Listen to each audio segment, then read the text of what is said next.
Hello,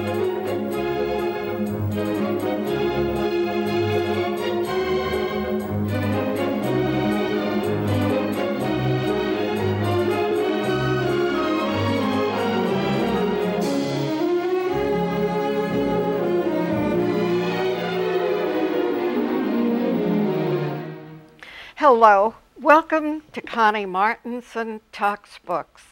I have a treat because it's been said living well is the best revenge, but living an interesting and fascinating life is even better. And that's what my guest Monica Lewis has written about in Hollywood Through My Eyes, The Lives and Loves of a Golden Age Siren. And indeed, welcome, Monica. Thank you so much for having me. And I loved your book because you are so honest about so many people and things. So let's tell our friends about little Monica, born in Chicago, father and mother both in music, and a brother Marlo. And a sister Bobby. And that family lived for music. And you moved to New York where, again, music is your life. And you start to do nightclub work.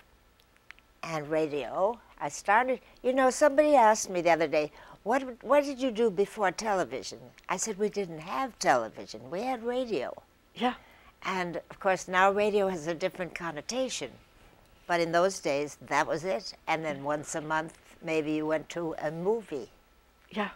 You know, and then with the advent of television, everything changed, and the world opened up, and it became the whole century was so exciting. Yeah. Oh yes, that's music that satisfies. Yeah. We were on the air for a long time. Perry Como, Joe Stafford, and a guy named Johnny Johnson and I were on all week at night.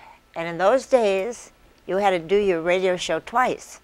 Yeah. Because the change of the 3 hours. Yeah, you'd do it in New York, and then you'd wait 3 hours and do it again for the West Coast. Did you have a favorite song at that time, Monica? Oh, I just felt so lucky to be singing. In the beginning, I was so nervous. I was afraid to do a ballad because I didn't think I could sustain it. So I'd sing real cute, you know, little up tunes. Yeah.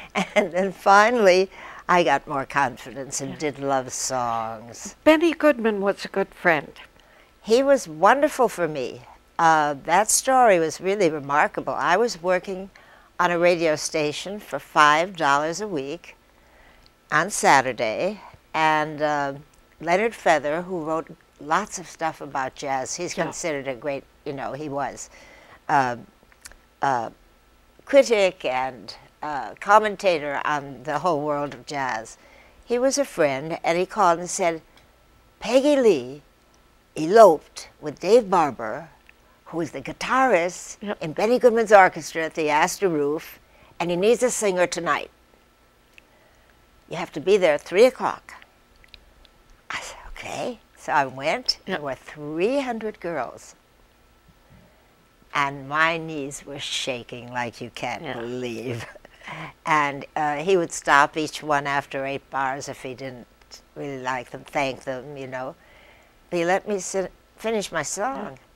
And he said, okay, kid, come back at 7:30 tonight. Okay? I said, okay. I ran home. And I said, Mama, I'm going to sing with Benny Goodman at the Astor Roof tonight, but I don't have anything to wear.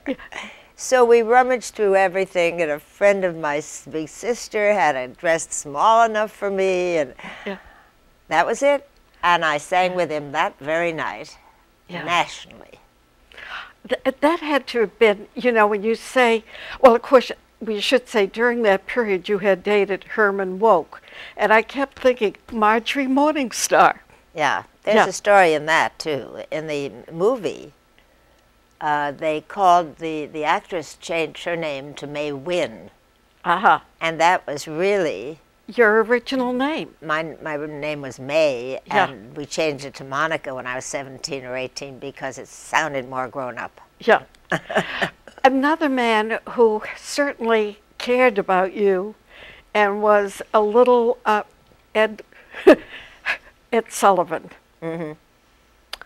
He made a big difference in, I guess, coming into TV, but you made a big difference for his life. I would say so. I introduced him to my brother. Yeah. My brother was in advertising, and my brother was brilliant. And I was working with Ed at those State Theater Harvest Moon Ball, which was a thing they did every year in New York. And Ed would have a ventriloquist and a singer, you know, a variety show, kind of in a little way for between the movies. And my brother came to pick me up, and my brother was gorgeous. Handsome, handsome, handsome. And Ed said, "Who's that?" You know. And I said to my brother, "Oh, sure." Yeah. I said, "No, really, come and meet my brother." Yeah. And he did. And my brother sort of sized him up and said, "We should talk." They made a date for lunch, and my brother Marlowe said to him, "Theater is losing all of its people outside of the legitimate Broadway theater. We're not going to have any of this. Television is it. Yeah. And I want to create a variety show where people can come to see what you do in 20 minutes here, in a real show. And you could be the host." And Ed said, "I can't sing, I can't dance." Marla said, "I know all the things you can't do. Yeah. I know how to put on a show, and we will get the talent, and people will love it. And you'll just be every man, impressed with your guests." Show made history. I was on the first show with Dean Martin, Jerry Lewis, Oscar Hammerstein, and Richard Rogers. And we didn't even have the proper camera equipment. Yeah. We each got about $25 or $50. Somebody got 50, and I only got 25.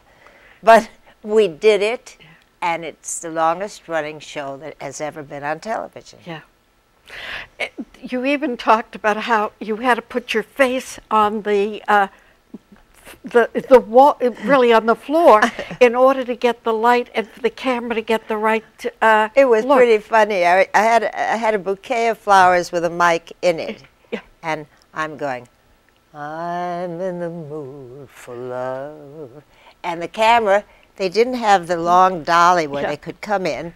The guy is on his knees. I'm on my knees. And we did it, though. We were pioneers. Yeah.